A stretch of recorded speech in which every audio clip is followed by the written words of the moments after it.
It's going down. Bert Kreischer and I are doing stand-up at the Rose Bowl. Go to twobearsonebowl.com and get tickets now. October 28th, it's going to happen at the granddaddy of them all, twobearsonebowl.com. Hey, if you missed the live show, you can still rent it the rest of this week. YMHvirtual.com. We partied. Party. Get tickets. Hey guys, my Netflix series The Cabin is streaming right now. Check it out. I hope you enjoy it. Ellis showed up, Tom's son. Yeah. And Tom grabbed me and he whispered in my ear and he goes, "Please don't tell him how bad you beat me. He'll never look at me the same." And I went, "Okay, I won't say It wasn't like that. All I said was, don't tell him what happened. Don't tell him what He happened. wouldn't understand. 100%. Cheers. I'm feeling sober and I'm feeling good. Hey, happy Sober October, man. Hey, man, same to you. How you doing?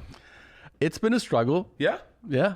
Yeah, me too. I've been trying to up my milligram count every day.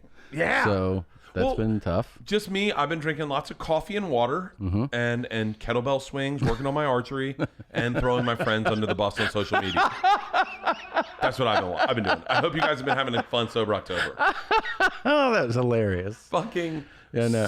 My inbox is just fucking filled. Why'd you bitch out? Why are you a bitch, Bert? Why are you such a bitch? David Goggins wouldn't have done it this way. Yeah. Cameron Haynes wouldn't have done this way. And I'm like, this is incredibly misleading. The idea that we missed out, or we bitched out on this. Incredibly misleading. Yeah. Like incredibly misleading to the point that, be real, if I had done this, because for the record, when October started, no one had spoken about it.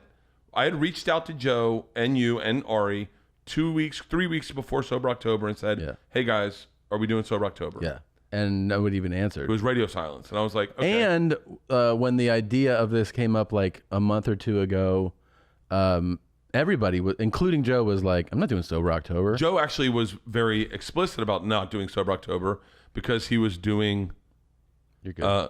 he was doing the Garden. He's like, "I'm doing the Garden." He's doing the Garden, and he was doing the Boston Arena. Boston Arena. Yeah. And he was like, "And I'm not going to not party for those days." And we were like, "Yeah, I get it." And I remember him saying, like, "These are really good, but we don't need to do them in October. We can do one in March. We can do one then."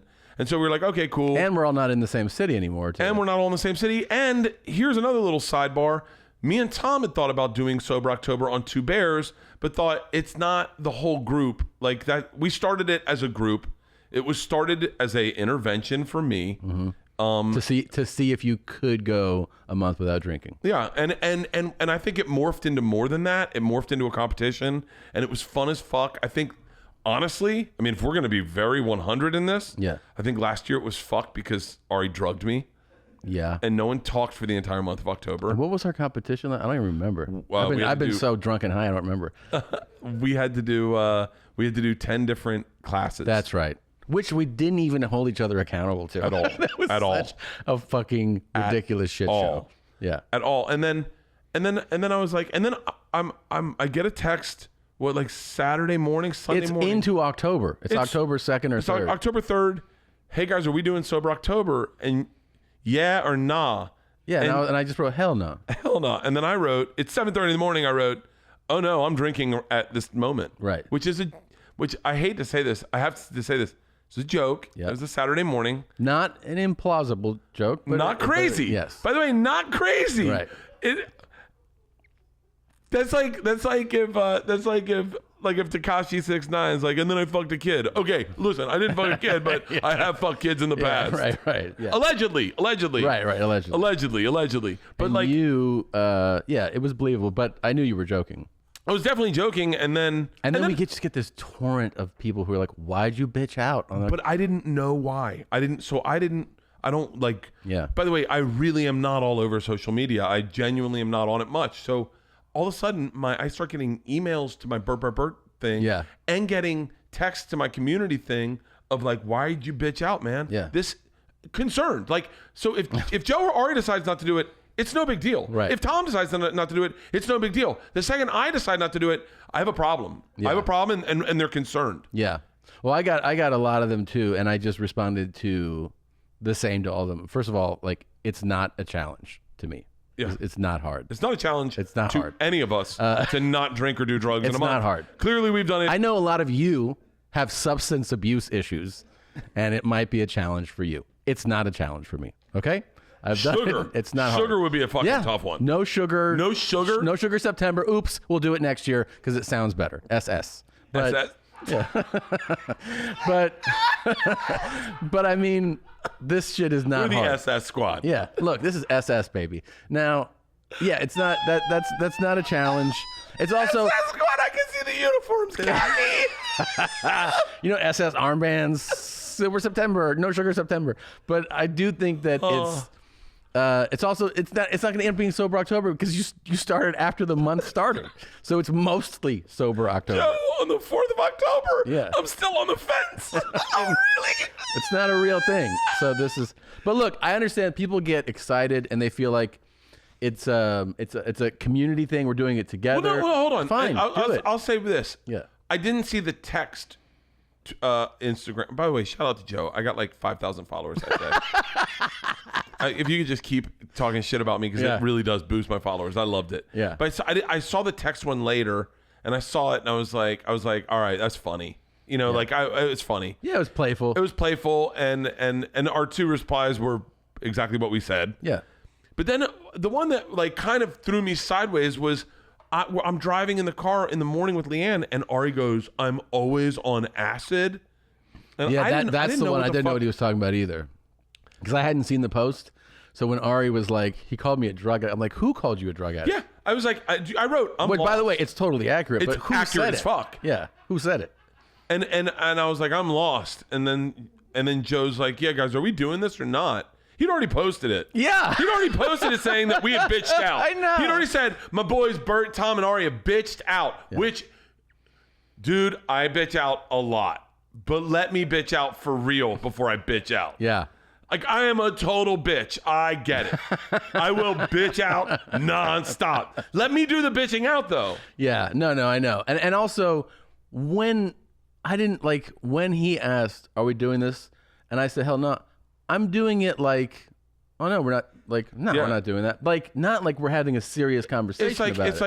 It's like, are we eating chicken wings right now? No. Hypothetically, say you and your family in your house. It's 5 o'clock, and you go, "Hey, are we going to the movies tonight?" Yeah. And everyone says, no one replies. They're all looking at their phones. Right. You're like, are we not going to the movies? And your wife says, well, I'm definitely not going to the movies because I'm doing The Garden in October.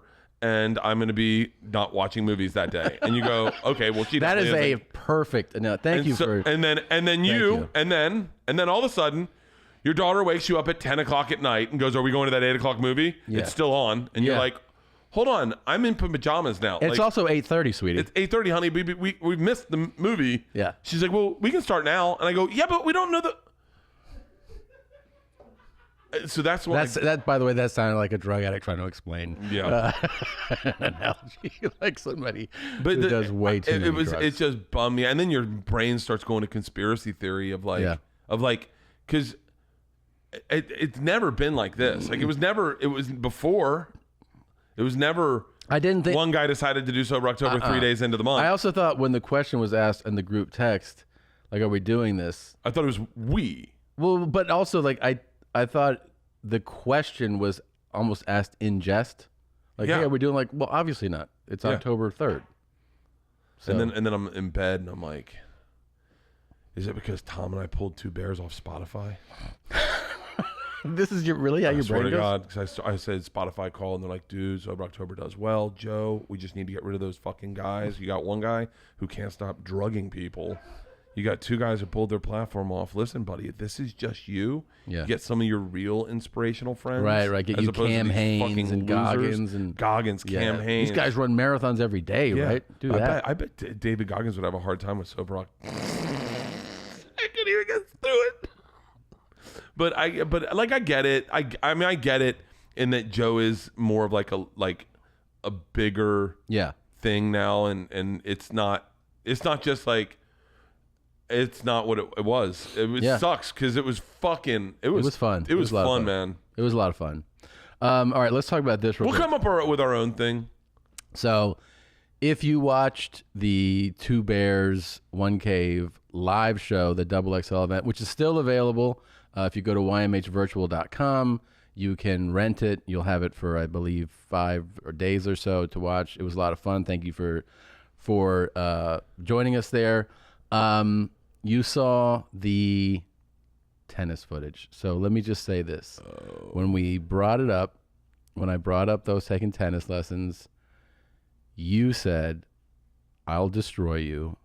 And for the people that don't know, you did.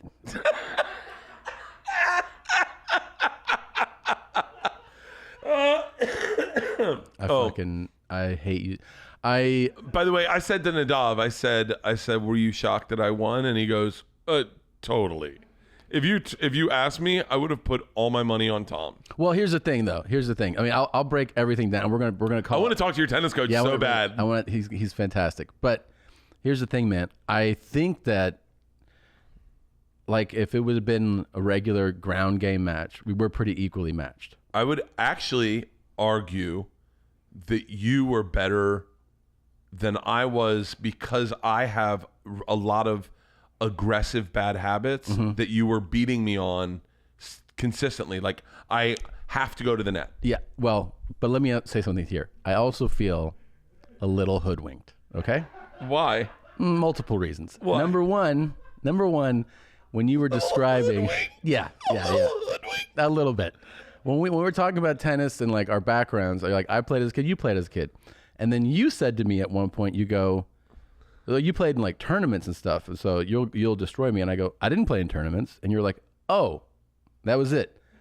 After our match, I was like, yo, man, your serve was insane. And you go, yeah, I used to play in tournaments. Yeah, I played in tournaments too. But no, you never said it before. You can find the footage. If you said, this is what I said to you last podcast, or 2 podcasts ago. I said, if Tom said he played in tournaments, then he actually played in like 50 tournaments. If I say I played in tournaments, I played in 2, but I'll make you feel like it's 50. Okay. And which is accurate. I did play in tournaments. But I did suck. And now here's the thing. I tip my hat off to you on a number of ways. Number one, just straight up for what you did for winning.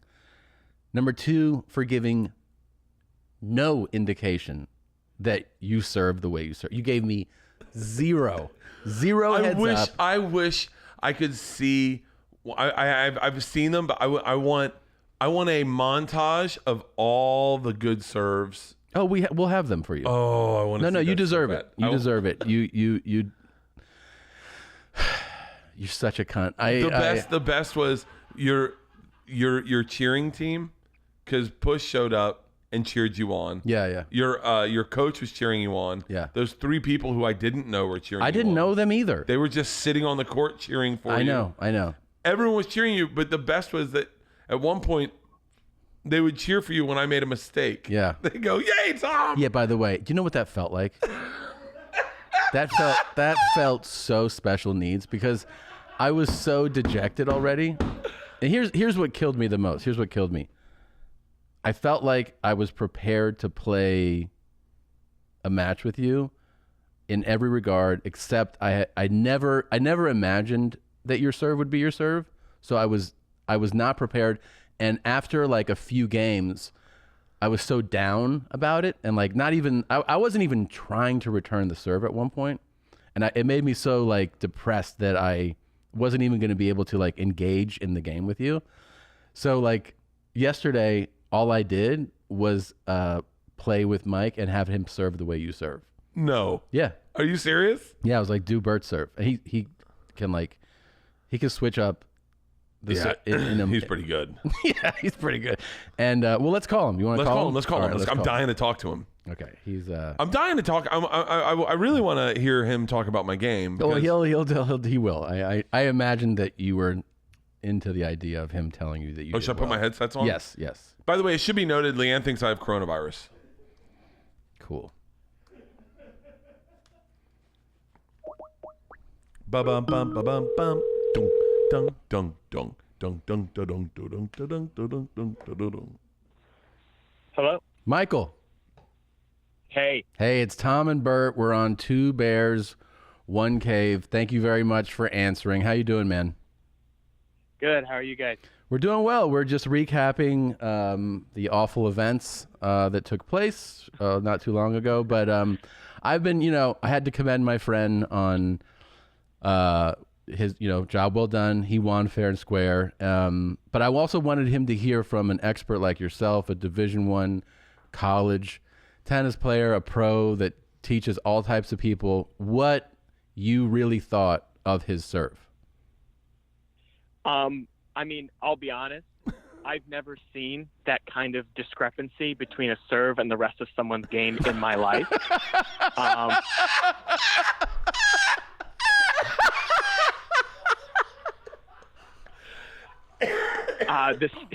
His like when I saw him warming up with you, I thought, okay, he's definitely the player we expected, the player he sort of relayed to you. Right.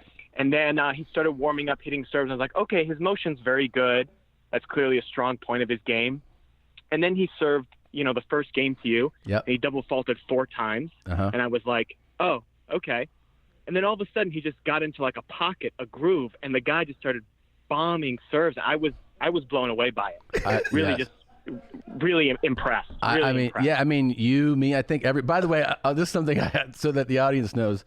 The day before our match, Bert got drunk. Can I say with whom or no? Yeah. Got drunk with Stone Cold Steve Austin. And he showed up looking like a bag of hot shit. Like dragging in hungover with Uncrustables. He's wearing like fucking dunk lows. He just looked like a mess. And he was like, oh, I'm so hungover. I got so drunk. So I turned to Mike and I go, he got drunk yesterday. He goes, you're going to kill him. And then he takes a pause and he goes, unless he's like some John Daly type. And I go, he's exactly a John Daly type. So wait. Here's my question, Mike. Yeah. I hit my first serve. So this is an interesting part of the story. Yeah. We're warming up, and I didn't warm up properly. Normally, I warm up a lot slower. Yeah. So that I can get my ground stroke going. But I never got to my ground stroke ever feeling comfortable in the warm up. So I was kind of at a disadvantage. I felt okay with my backhand, which my backhand's not too bad, but my forehand is lost if I don't warm up right. Yeah. And so then we get, and I'm like, well, fuck it. I think. And it should be noted, like for people that know, you lost the first 2 games. You're down 0-2. Yeah. And so, but what's interesting is Lindsay says, Tom, can I do an interview with you? Mm-hmm. And you're like, yeah. So you go off to the back corner and I do my serve, and I do my first serve to Mike. And Mike, when I hit my first serve to you, you said something. You went, oh, wow. And I was like, oh, yeah. What did you say? You said something. I just remarked that, oh, wow, you had really nice technique on it. Yeah. And I was like, oh, yeah. And I go, I have a pretty okay serve. And then I have like 3 different types of serves. I have a flat serve. I have the one I hit. And then I have this kickback serve where I throw it behind my head and I hit it with like a weird topspin kind of. And and I think I did one of those. I did my flat serve once to you when we played. My flat serve is a lot better, but it's more unpredictable. But Tom didn't see any of these serves. You were doing your interview, but I had seen one serve, and actually I was doing the pre-match interview with Lindsay, and I saw one serve, and I go, I think Bert might be better than I thought. Really? Yes, because here's the thing: when we were preparing for this match, at first I was like just getting back into tennis. Then we're getting closer to, hey, we're figuring out a date to do it. So my game's like improving. We're doing different things, like getting the forehand better, the backhand, working on volleys, and then we're expecting like pretty much an equal match. That's what I think we're going for. And then at one point, we're talking about service returns, and like naturally, I go, serve to me, and then Mike will do like some crazy serve, and he goes, he's not going to serve like that, and I go, yeah, of course not. like why would Bert have a really advanced serve? I just didn't expect it, dude. But it was, and also Mike, even to further blow up your ego, Mike said that the other coaches, because there were coaches watching up from above in that booth, in like the clubhouse there, that they were noting, they were like, that guy's serve is fucking ridiculous. For real? No, yeah. So when after you guys left, I went up there and I was talking with some of my coaches, my coworkers who were asking about the match, and these are all very good players, former college players, some Division I, Division II, Division III, whatever. And they were like, they were talking about, remember you and I, we played a couple points, me against the both of you. Yeah. And Bert, you hit one of your flat serves to me. Yeah. And when you hit it to me and I got it back, you put it right in my body. Great serve. Right. I got it back with a backhand. And in that moment, I felt like, oh my God, I'm back in college again. Like that's how the serve felt to me. I was like, that is a legit serve. And the coaches then coming back were like, I can't believe Bert served.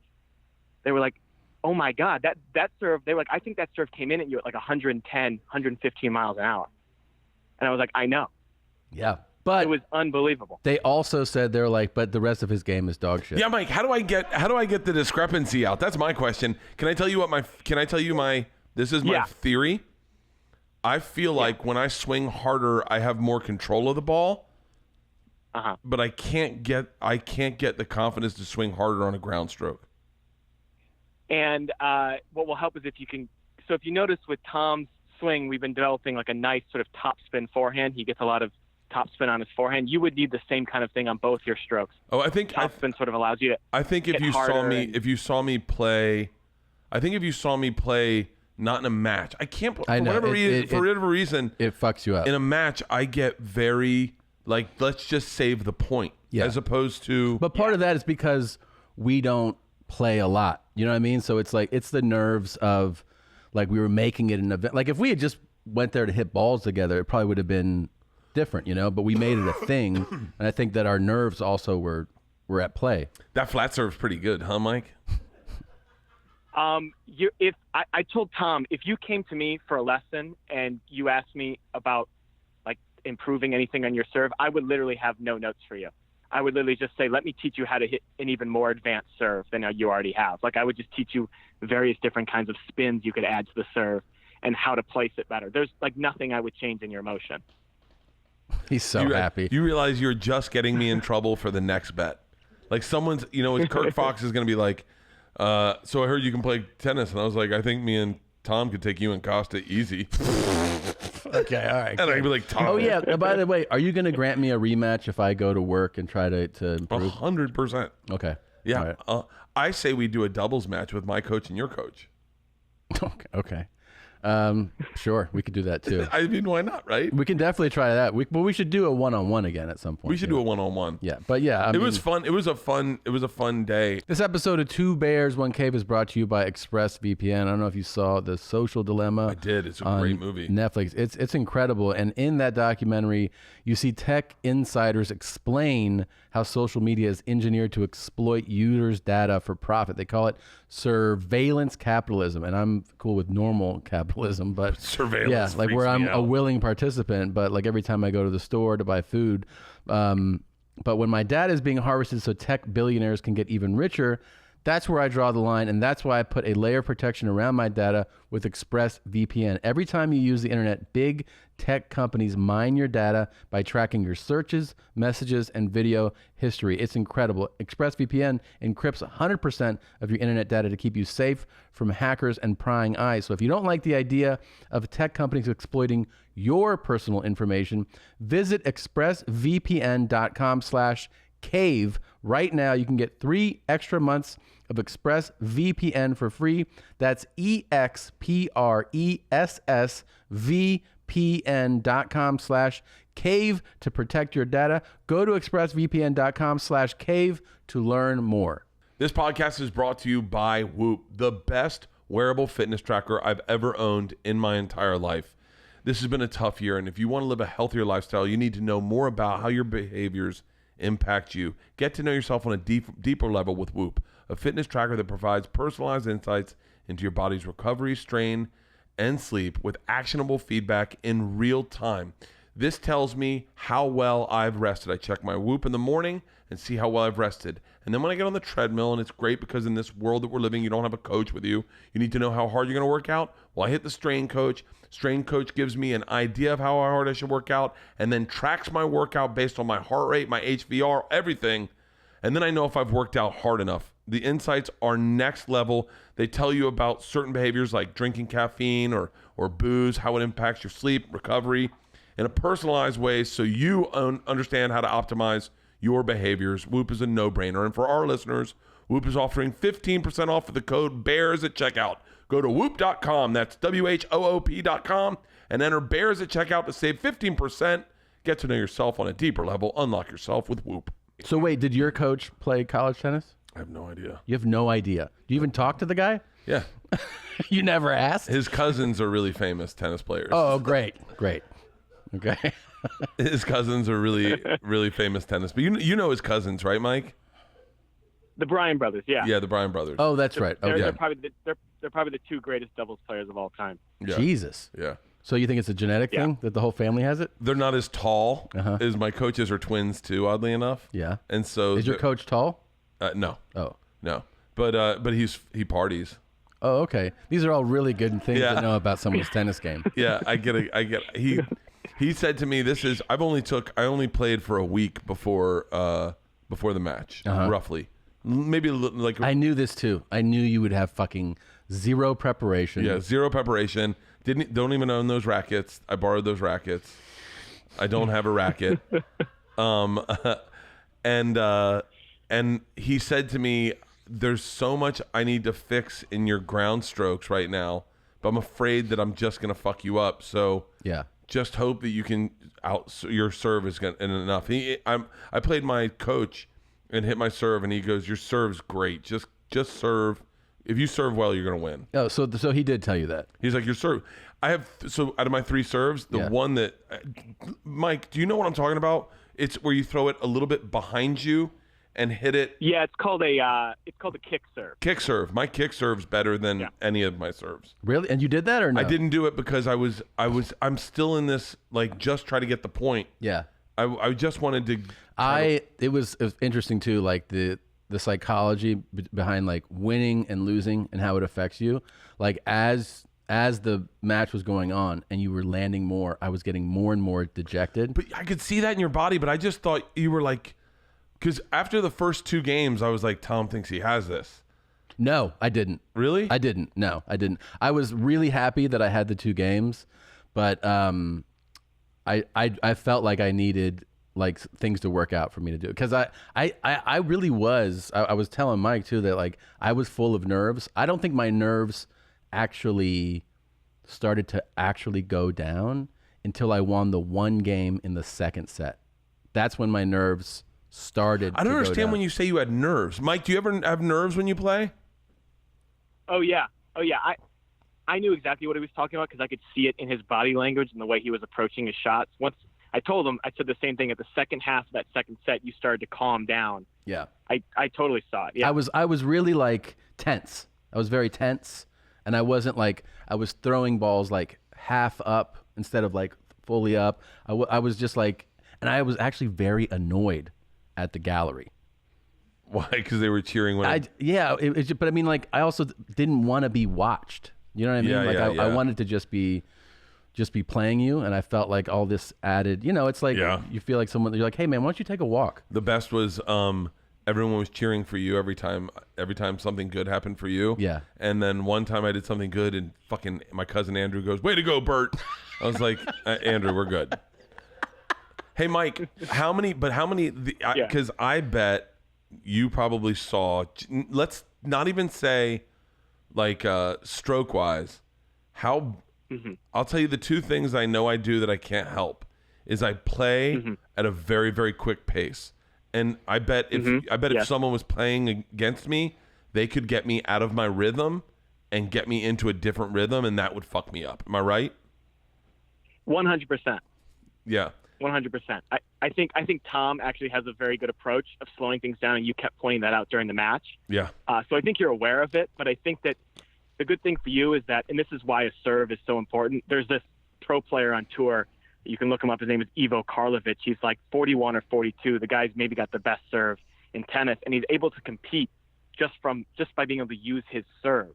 And so when you're serving really well, your confidence goes through the roof, and you actually want to play quicker when you're serving well. You'll actually see pros who when they're serving really well, they speed up their play because they just have lots of confidence. So for that day, it worked really well for you. Actually, everything kind of came together. My other fault is I want to be at the net. Like I immediately charge the net.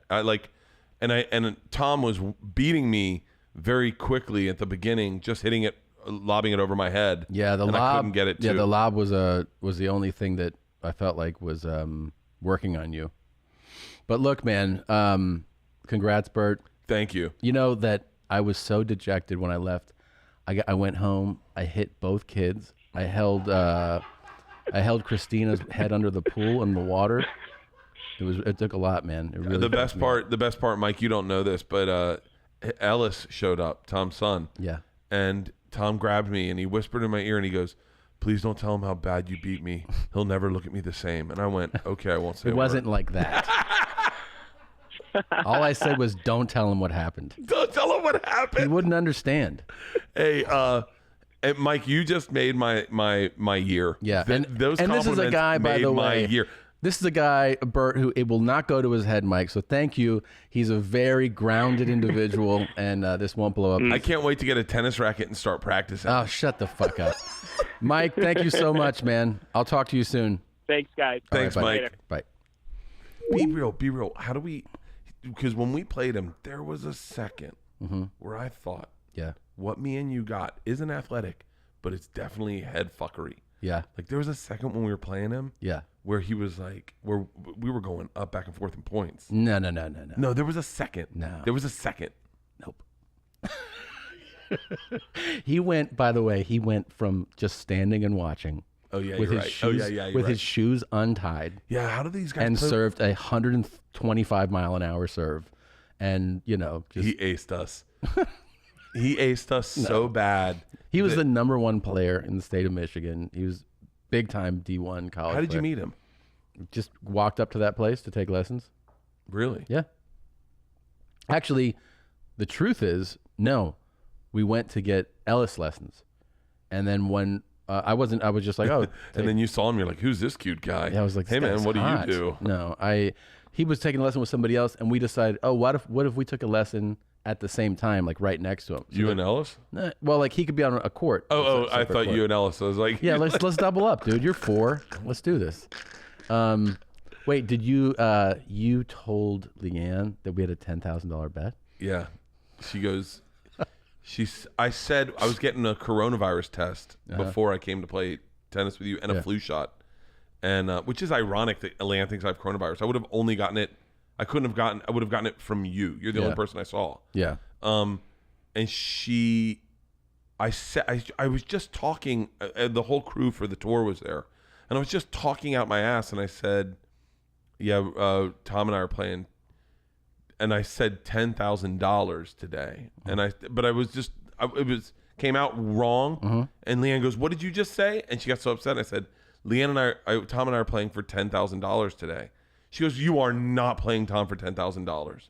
And I said, "Why, is that bad?"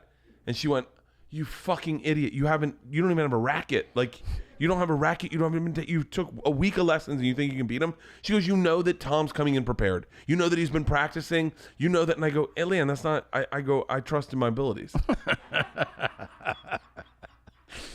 And then I threw a temper tantrum about some trees. Yeah. We apparently trees are fairly expensive. Yeah, I didn't know anything about. I don't know about trees. We bought a bunch to like surround a property. Yeah, your new house. And a bunch of them died. And I threw a temper tantrum and I was like, fucking, why would we get these stupid ass fucking trees? They're like cherry trees or something. Not cherry trees, but like they're like a type of cherry tree. When I wanted ficus is strong and they're like, their roots are invasive. I go and buy them fucking ficus. And she goes, "Well, you can now with your $10,000. So get whatever the fuck you want." And I was like, "I don't really have $10,000. You're like, I was just joking. I was like, never mind. We'll just keep these shit dick trees. Fucking shit. You know what she said to me?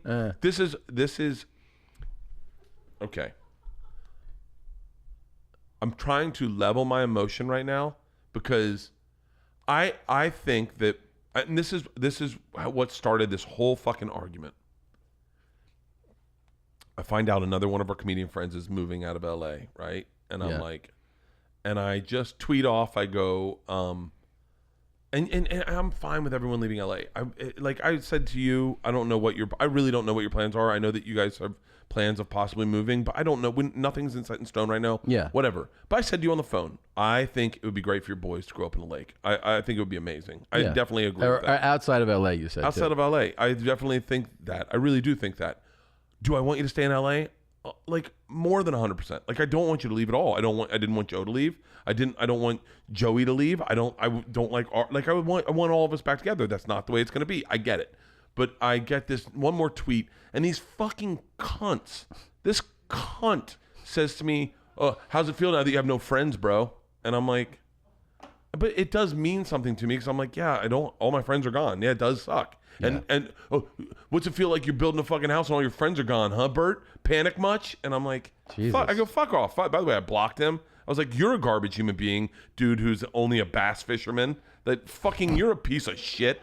Who the fuck's fishing for bass anyone these days? I think it's a real specific That's what he does. Attack on this guy. He fucking, every picture is of him with another bass. Yeah. And I'm like, fucking. I believe they're called bass fish. Bass fish. Yeah. So I block him, and then I tweet out, I will run for mayor of Los Angeles before I move out of this fucking city. Yeah. And then I say to Leanne, and this is what is wrong with how people perceive me, okay? Okay. This should be good. I say stupid shit. Uh-huh. I say crazy shit. But all it takes is one Lionel, what's his name again? Lyle. One Lyle to get my back in this. That's all it takes. Yeah. And I said to Leanne, I bet if I ran for mayor, I could fix this fucking city. And she said, you're being stupid. I said, don't do that. You're shutting down an idea. You're not letting it get off the ground. Let it get off the ground. Let it breathe. See if it makes any sense. And she goes, you're being dumb. You could not be mayor. I go, hold on. I definitely could be mayor. Like, here's the thing. This goes back to your idea that morons are dreamers. Yes. Right? I don't remember having that idea, but that does make sense. You said that the problem with smart people is they don't dream, and that morons do dream. So let us fucking dream. Let me dream, and then have a smart guy hear me out and go, actually, this does make sense. Like, I need someone to go, when we came up with Two Bears, One Holding Corp, right? You came up with when that. I came up with Two Bears, One Holding Corp. Yeah, I wouldn't want to be known as somebody that came up with that idea. All we need is one brilliant guy to go, actually, like Mark Cuban. Right. I'm making this pitch to Mark Cuban. Okay. Mark Cuban, you can get into the ground level right now. But, like, I need one brilliant guy to go, actually, this isn't that bad of an idea. Do you remember when I said I want to sell my business to Mark Cuban? Yeah. I was like, I'm going to sell me to Mark Cuban. And be like, hey, just invest in me. Invest in me. Yeah. And see where it takes you. By the way, everyone thought that was dumb as fuck, including all my agents and including everyone. However, had I pitched myself to Mark Cuban at that time, he would make millions of dollars on that investment. Yeah. And by the way, he would have been investing in podcasts. I do have a connection to Mark Cuban. For real? Yeah. So my point is this. I say I could run for mayor, and Leanne starts shutting it down. I said, you're what's wrong. You're the teacher that told Richard Pryor, stop being a fucking jackass and sit down. You're the one killing the dream. I said, I need you to be like Tom right now and just hear me out. Mm-hmm.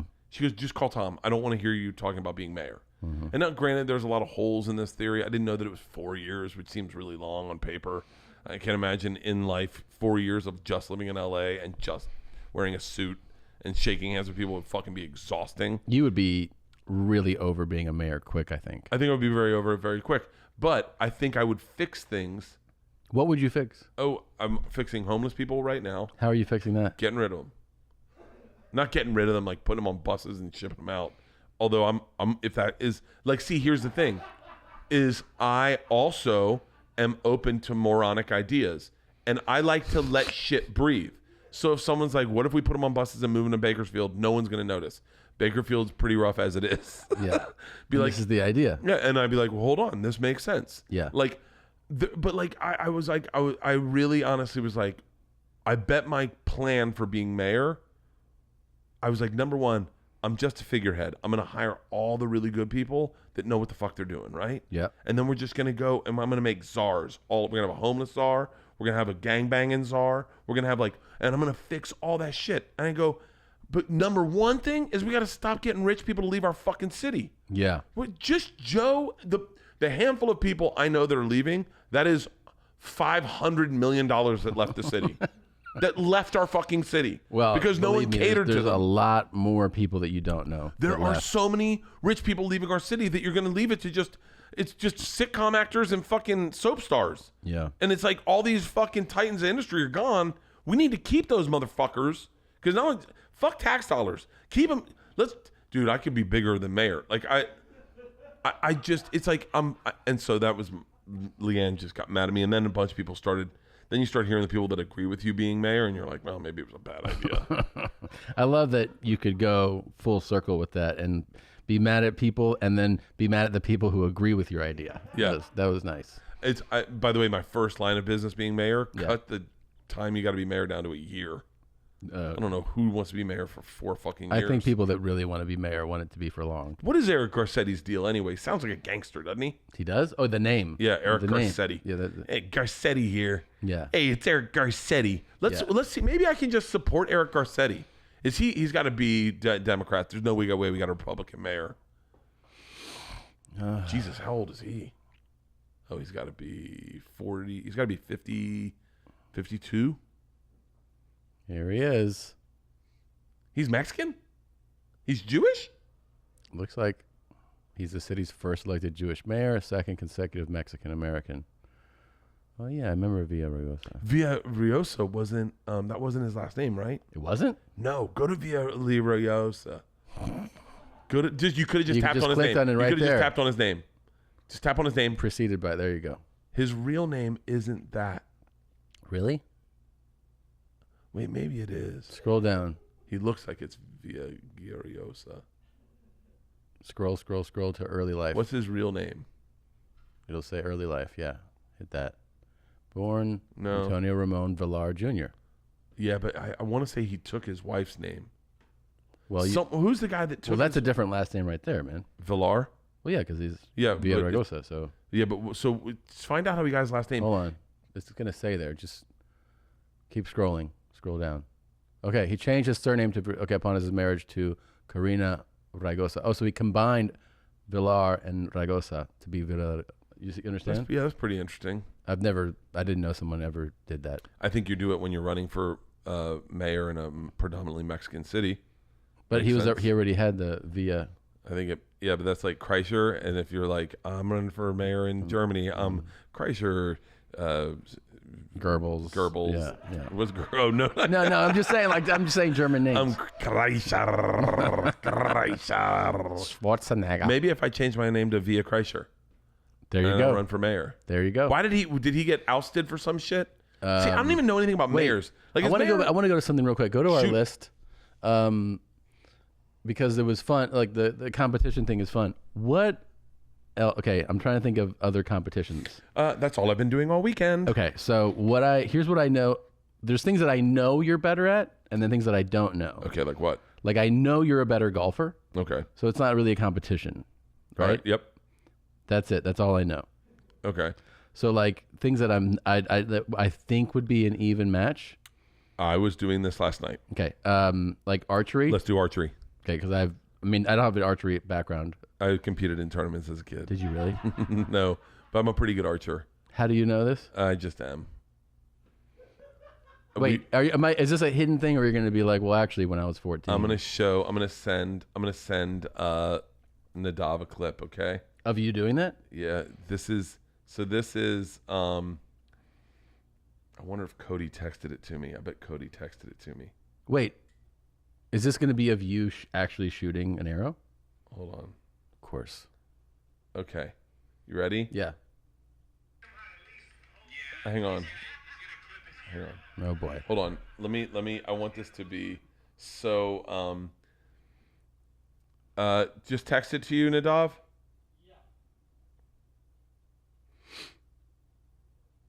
Okay, so we got so I bought.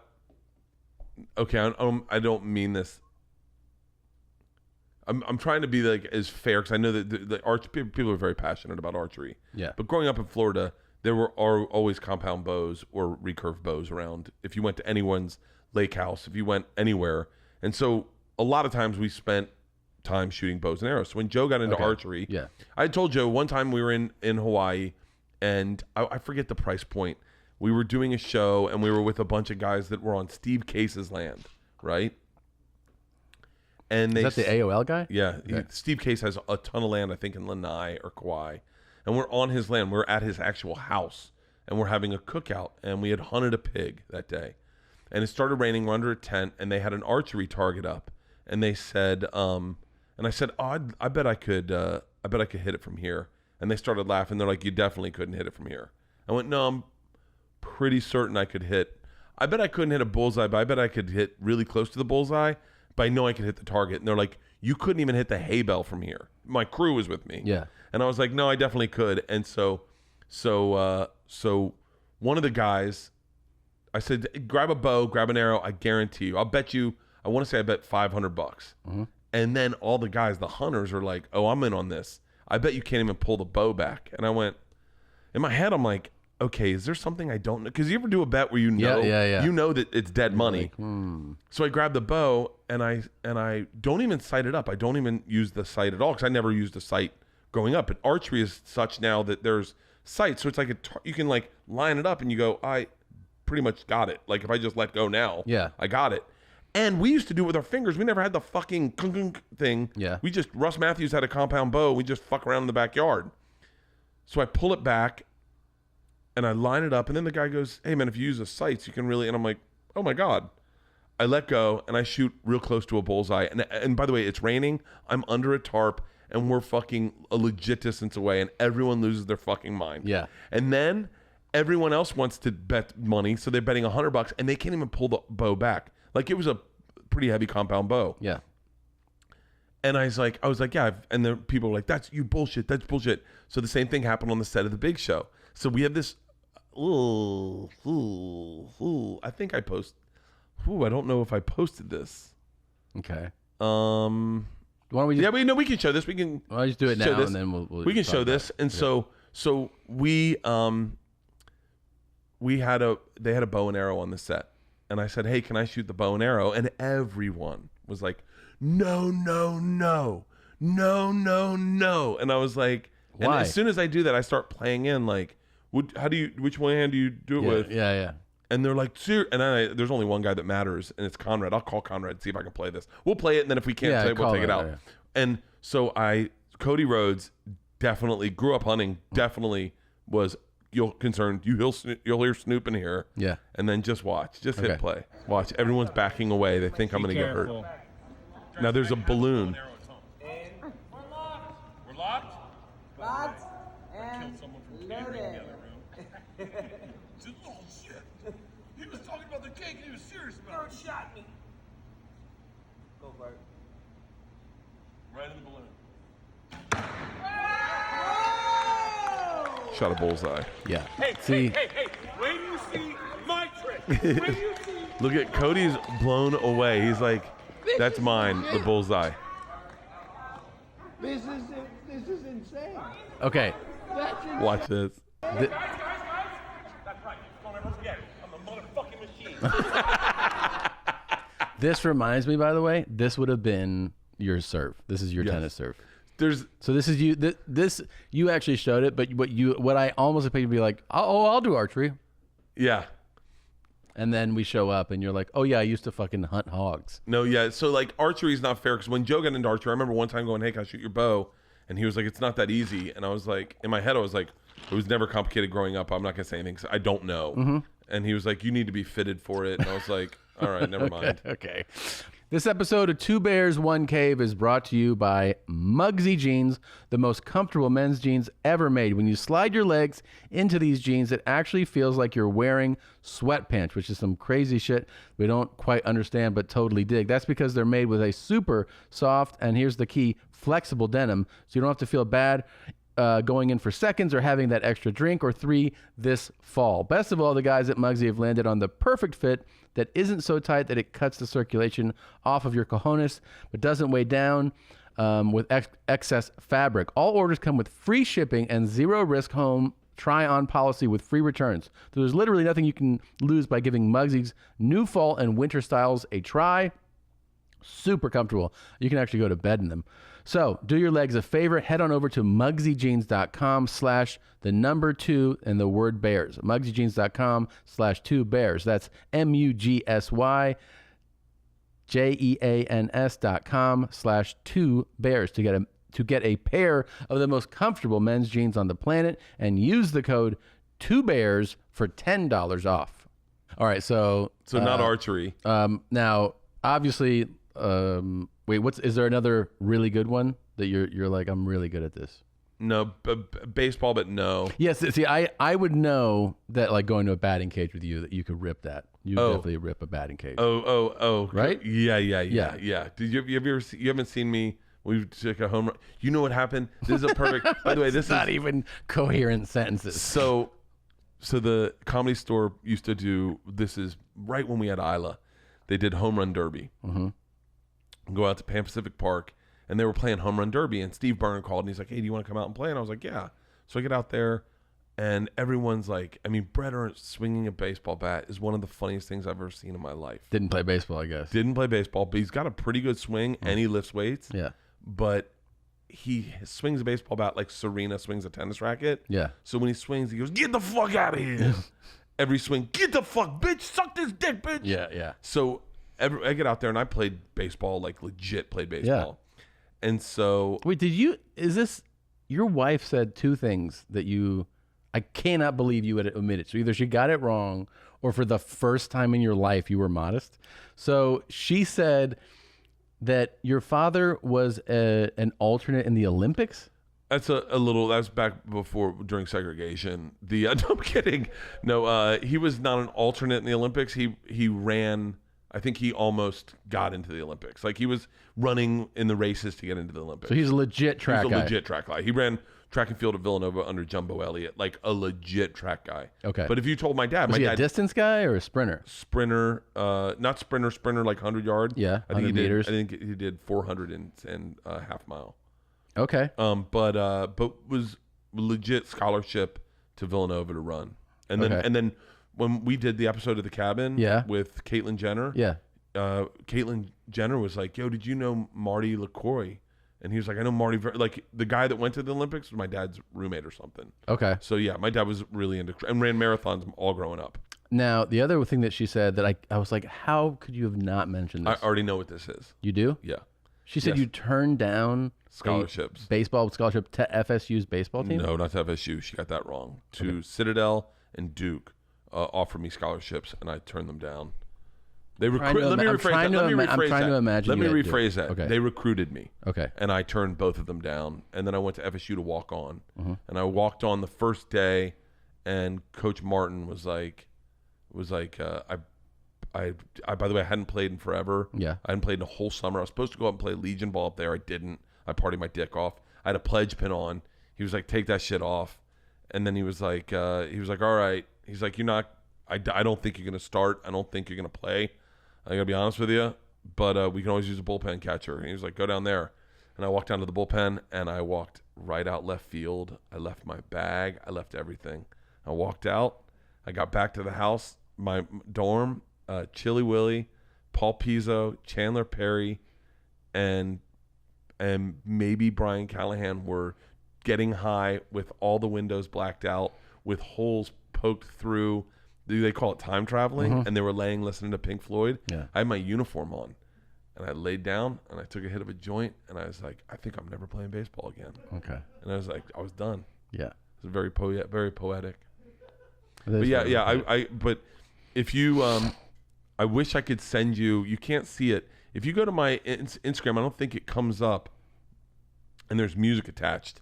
But me hitting a baseball is one of my. I just recently did a video of me hitting baseballs. Yeah. And keep going. I wonder if it's gonna keep going. But I don't think it's blocked. Go back up.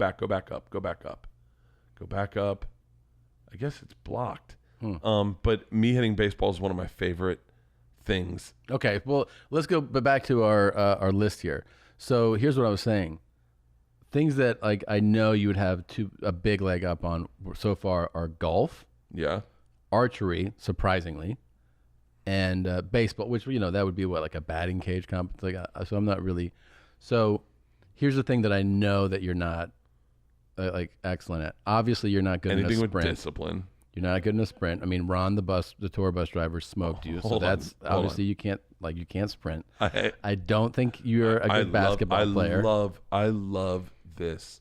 Right. I'm not good at basketball. But hang on. Let me rephrase that. Okay. I'm great at basketball. Oh, okay. I'm great at basketball.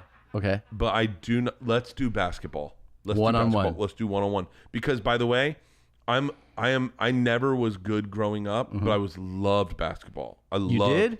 Loved it, but I was just, for whatever reason, I have a hard time with conflict.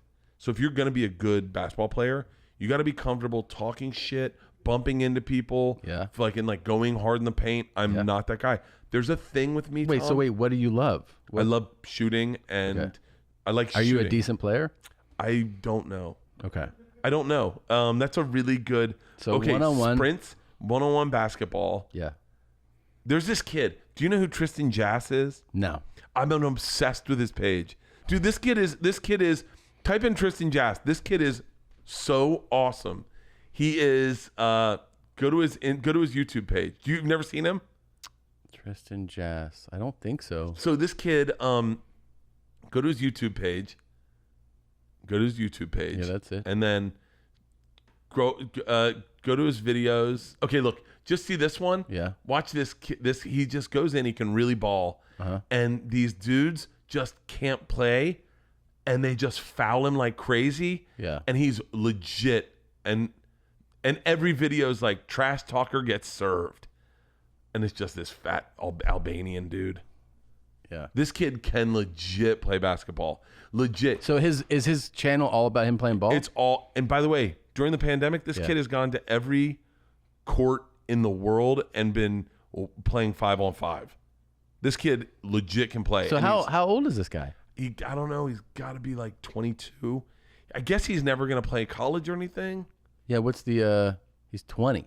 So is there a story on him? Like did he play at a certain level? He played ACU. What's ACU? AAU. Is AAU. Yeah. That's pretty. Let's see here. Scroll down. 5. He's short. He's making good money. Let's see. Hold on.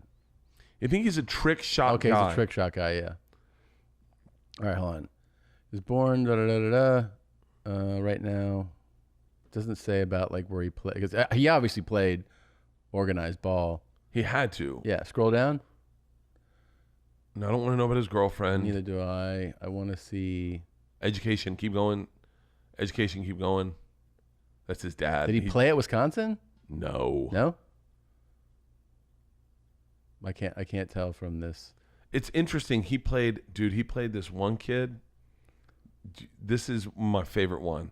I think he's in Atlanta, and he just drives around. He just drives around the country and plays pickup games. Yeah. And he's good, but he doesn't talk shit. This kid doesn't? He doesn't. He just goes in, and because he looks the way he looks. Yeah, people are like. Not just people. The courts he goes to, black dudes, bully-ass black dudes, fucking find him out, sniff him out, and talk so much shit. And this guy, I mean, he went to one park in Venice, and this guy's like, put the camera away. You don't want it out today. You're not getting shit done today. And this kid just schooled this guy. He goes to this one. I want to say it's in Atlanta. Maybe it's in Ohio. I forget exactly.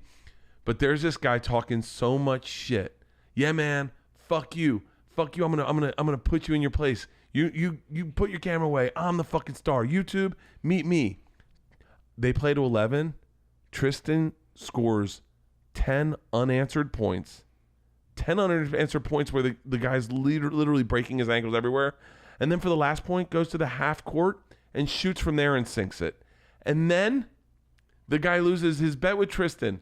And you see all the bets at the court. Everyone had bet this guy. He then has to do 100 push-ups, and they take his shoes.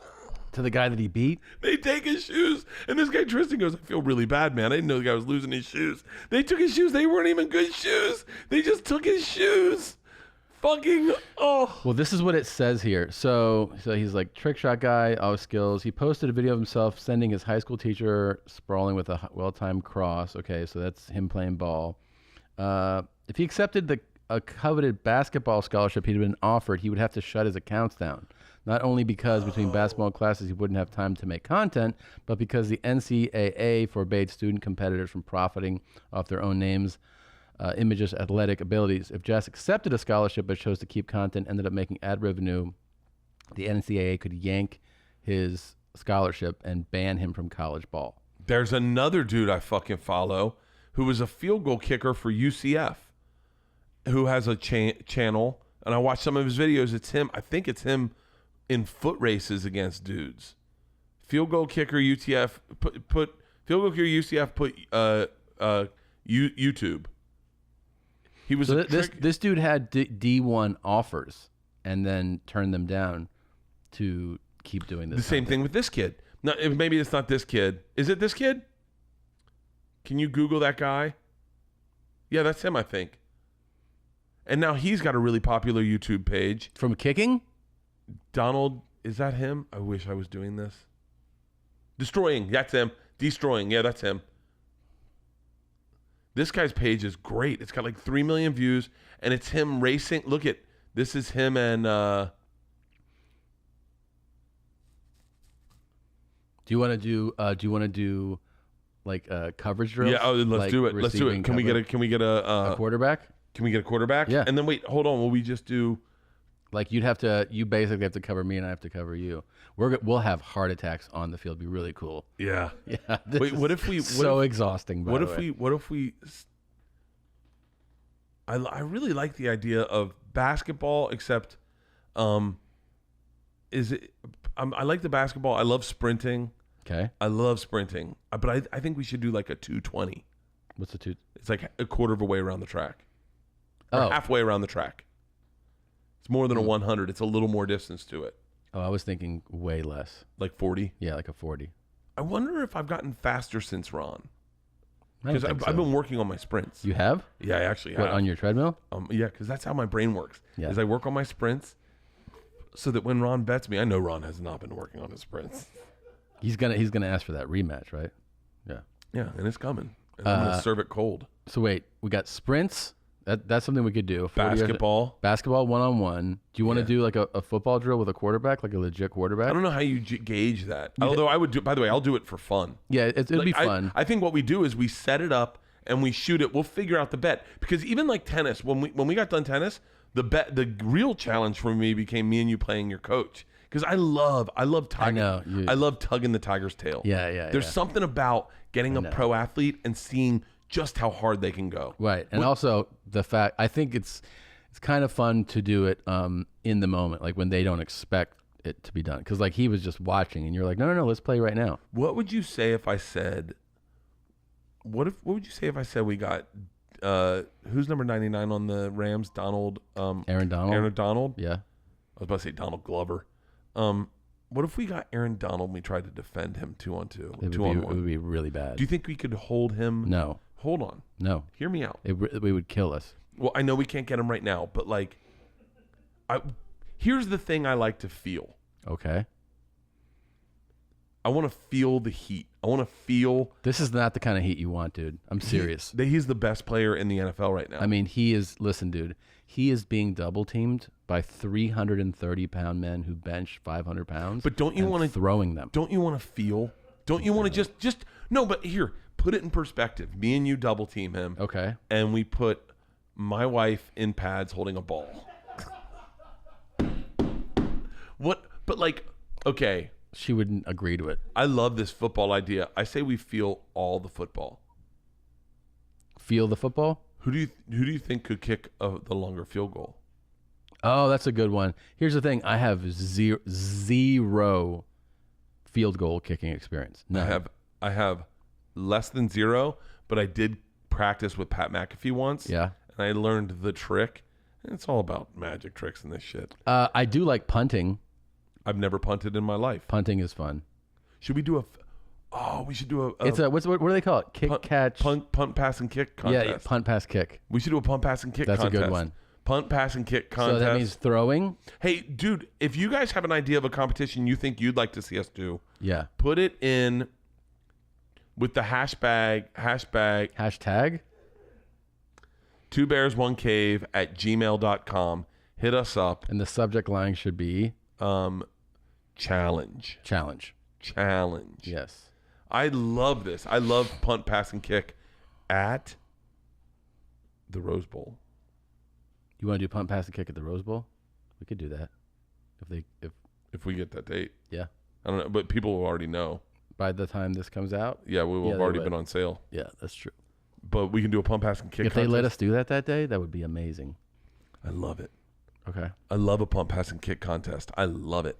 I love basketball one-on-one. Wait, we need to get... I want to do surfing so bad. We need to get a football... Let's do surfing. Do you think we can get Kelly Slater's surf ranch? I don't know. Maybe.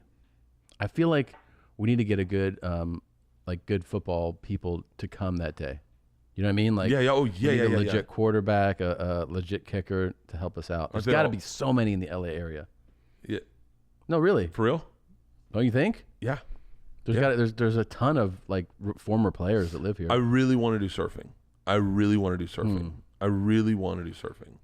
You mean just as a fun thing? I want to get into surfing. I wish I could get into surfing. I could see you getting into surfing. But we should do I bet we would get fucking worked at Kelly Slater's surf camp ranch. Of course we would.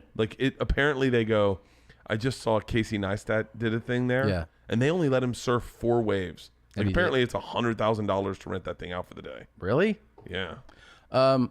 Here's a few things we can definitely do. Okay. That are easy. I mean, we could set these up. The sprint race is easy to set up, obviously. Yes. It's easy to set up one-on-one basketball. Very. That punt, pass, kick thing would be dope. You can do it in a number of different places. If we could do it at the Rose Bowl, it would be just incredible. Here's my other thing. Well, I think I would like to set up a challenge where me and you take on a pro in something. Like a Joes versus pros kind of thing? Yeah. Yeah, that'd be fun. Because our strength is competing together. Yeah, I mean, that would be really fun. In basketball, it would have to be 2-on-1. 2-on-1, and we play Anthony Davis. Oh, yeah. This would go well. I think we could, right? I mean, as long as we agree to stay 15 feet apart. That's the only way that would work. So wait, what do you think we have an honest chance of beating? What kind of pro at anything? Definitely not the tennis thing. That's a bad idea. Not tennis. Tennis will be tough. Yeah. If you want to play 2-on-1 basketball against you ready? Yeah. Against a fucking bench player. No, we get a retired player. Okay. Jason Williams. Not the one that killed the people. Oh, the white guy? Yeah, the white guy. Yeah. I mean, his skill level, these guys' skill level is off the charts, right? He was so good. They can shoot not looking, and I'm always amazed when you see when I watch that kid Tristan Jass. Yeah. Tristan, I forget his name right now. But when you see him just drain 3-pointers, yeah, just drain them, you're like, oh, that's you got thousands of reps of doing that muscle memory. Yeah. Snoop had a basketball thing set up at his He's probably pretty decent, right? Snoop's legit. I wonder if we could beat Snoop and a friend of his. 2-on-2. Snoop legit. We had a basketball out there because we had a trick shot basketball guy. Yeah. And they lowered it to 9 feet maybe. And Snoop's like, we can dunk on that. And I was like, I can't dunk on 9 feet. And he was like, yeah, you can. Well, that's what he said. Yeah. So and I could palm the ball. Yeah. So I went up and I got stuffed by the rim. And Snoop was doing dunks chunk chunk chunk. Goosh, behind the back, and I was like, "Oh, he's legit. He has a basketball court in his house, I think." Yeah, he does. You couldn't dunk on 9 feet? I don't believe that. I might get a basketball rim set up at my new house. There you go. And start really playing basketball. Okay, this sounds right. I miss basketball. Wait. So you couldn't though? I could not dunk on 9 feet. I could not. But now, granted, I was in jeans. Yeah. And I had Nike Air Force Ones on. Those aren't good dunking shoes. They're very heavy. Okay. I had hair product in. Yeah. No, all this adds up. I just had lunch. Okay. Well, look, we need to set up these challenges. Is there anything we did not cover today? By the way, Someone get us to Kelly Slater to get to a surf ranch. Okay. Me and you go out there and we do a surf challenge. By the way, there's also one of those surf things at in the middle of the desert in Palm Springs. Nadav, get Lindsay on that. We'll go to the middle of the desert and do that surfing in the Palm Springs. It's Thick Boy Nation. The hoodie is off and popping. Go to TomSegura.com, click on the store, get our new hoodie, Thick Boy Nation hoodie.